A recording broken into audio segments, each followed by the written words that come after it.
Hey guys, welcome out to the range. Today we're going to be covering the shooting position, or basically where the hands go on the sidearm when you're shooting. Many years ago I attended my very first, I want to say I think it was rifle at TDI, and part of that course requires some handgun. And John Benner, the owner of TDI, showed me something that I had never seen. And I wondered why I had gotten that far into my time as a student and had never actually seen the technique. And it was basically taking the support hand and canting it so far forward that the thumb and the radius, which is this bone right here, were both in exact alignment with one another. This is the radius, this is the ulna. The radius basically rotates around the ulna.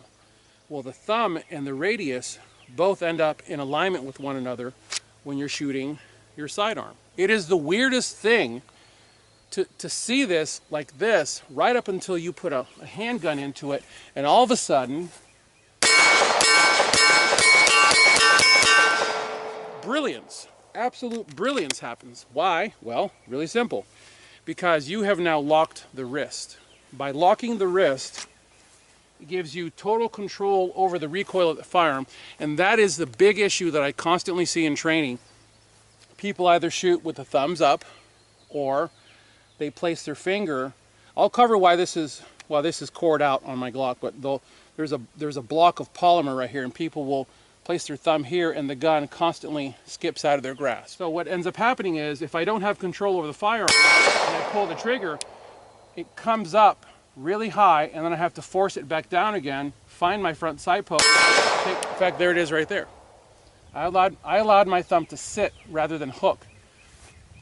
That is why this exists, and this actually is integral to the hand positioning of the firearm.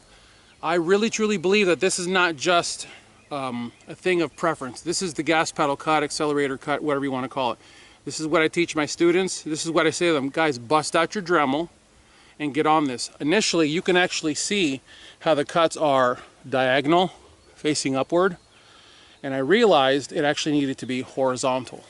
Now, I would still make this portion diagonal so that when your thumb is introduced, this portion of the thumb has the ability to slope up onto that shelf, but you want a really horizontal cut, and the reason for that is you want your thumb to be just below the slide. The slide is able to whip back and forth successfully. Many times I've seen one side of the grip being taut, but the other side is not. And you'll notice I didn't do much covering the shooting grasp, because the shooting grasp is really simple. Hold the gun really tight and pull the trigger without moving the gun. Well, the support hand helps. And honestly, the support hand at a certain level is, I'll tell you what, I will say it is equally as important as the shooting hand. In my estimation, I think it's almost just a skosh more important, because it's doing a lot of work for you. Because look, all you're doing is holding this item really tight. Trigger finger is hooked high, and when it's time to shoot, trigger finger comes down. But the support hand is actually stabilizing everything for you. That's why there's really a great deal of emphasis placed on the support hand. For me, obviously, it's the right hand. It doesn't matter if you're right-handed or left-handed, guys. It's the techniques are identical.